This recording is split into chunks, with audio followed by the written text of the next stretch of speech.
मैं doctor Supriya Puranik, test tube baby consultant and practising obstetric and gynaecology more than 20 years. Pregnancy के दौरान तीसरे तिमाही में जब अपनी बेबी की हरकतें कम महसूस होती है तो अक्सर हम टेंशन में आ जाते हैं, क्योंकि सुबह तक तो अच्छा बेबी मूव कर रहा था और अभी तो उसकी हालचाल ही बंद है। फिर हम चिंतित हो जाते हैं। फिर घर वाले, परिवार वाले बोलते हैं कुछ मीठा खा ले, कुछ थोड़ा टहल ले या थोड़ा रेस्ट कर, और फिर देखो बेबी की मूवमेंट्स होती है क्या। तो घर में हम ये सारे नुस्खे आजमाते हैं और फिर भी बेबी की मूवमेंट नहीं होती तो हम चिंतित हो जाते हैं। तो हमें तुरंत हॉस्पिटल में आने की सलाह देते हैं। हम हॉस्पिटल में पहुंचते हैं तो बेबी हिलना शुरू हो जाता है और हमें लगता है खामखा हमने जल्दबाजी कर ली। लेकिन जब बेबी की मूवमेंट्स हमें महसूस नहीं होती तब हॉस्पिटल में जाना ये जायज़ बात है, क्योंकि बेबी जब 6 घंटे के लिए हिलता नहीं है तो कभी कभी ये निशानी होती है कि बेबी डेंजर में है। इसीलिए आप हॉस्पिटल चले आते हो, ये एकदम सही बात है। लेकिन कभी कभी बेबी गहरी नींद में रहता है और हमें वो हालचाल, हरकतें महसूस नहीं होती, और जब थोड़ी एक्टिविटी करते ही हॉस्पिटल पहुंचते हैं तो वो शुरू हो जाती है। प्रेगनेंसी के दौरान बेबी की निगरानी करने का मकसद होता है बेबी को खतरे से बचाना। तो आइए हम जानेंगे ये बेबी खतरे में है ये जानने के लिए हम क्या क्या टेस्ट करते हैं। सबसे पहली होती है जो घर में कर सकते हैं, वो रहती है फीटल किक काउंट, यानी कि बेबी की हरकतें, बेबी की मूवमेंट्स। दूसरी टेस्ट होती है NST, यानी कि नॉन स्ट्रेस टेस्ट। जैसे बड़ों का हार्ट का श्वास देखने के लिए हम ECG कराते हैं, वैसे ये बेबी के हार्ट का ECG होता है, जिससे हमें पता चलता है कि बेबी सुरक्षित है। तीसरी जांच होती है सोनोग्राफी।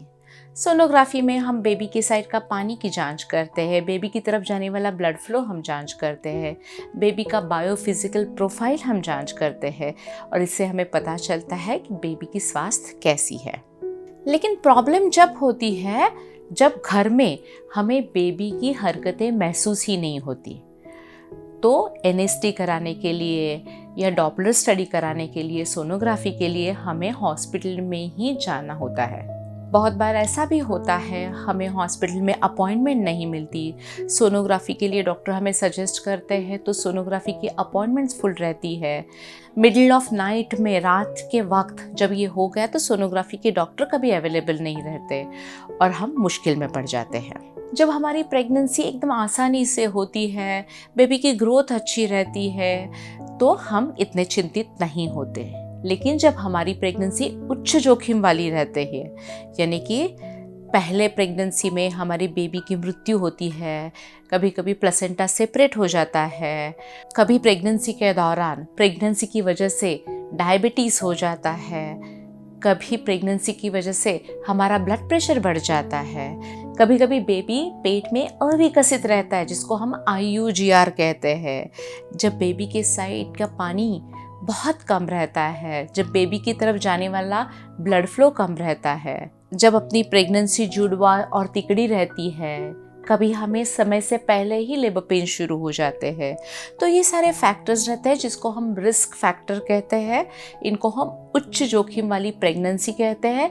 उनमें ये फीटल सर्वेलेंस, यानी कि बेबी की निगरानी बार बार होना बहुत ही महत्वपूर्ण रहता है। लेकिन हर बार तो हम हॉस्पिटल में नहीं जा सकते। लेकिन जब हमारी प्रेगनेंसी उच्च जोखिम वाली रहती है तो हम घर बैठे भी बेबी के स्वास्थ्य के बारे में जानकारी ले सकते हैं, और वो भी एकदम श्योरिटी के साथ। लेकिन आजकल ये बेबी का स्वास्थ्य के बारे में जानकारी घर बैठे लेना एकदम इजी हो गया है, और वो एक डिवाइस के माध्यम से। वो डिवाइस है होम बेस्ड NST। और वैसे देखा जाए तो ये इतना महंगा भी नहीं होता।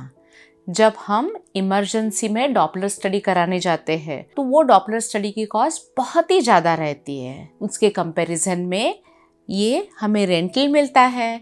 ये रेंटल 2 हफ्ते का, 4 हफ्ते का ये ले सकते हैं, और हम हमारी कॉस्ट भी सेव कर सकते हैं।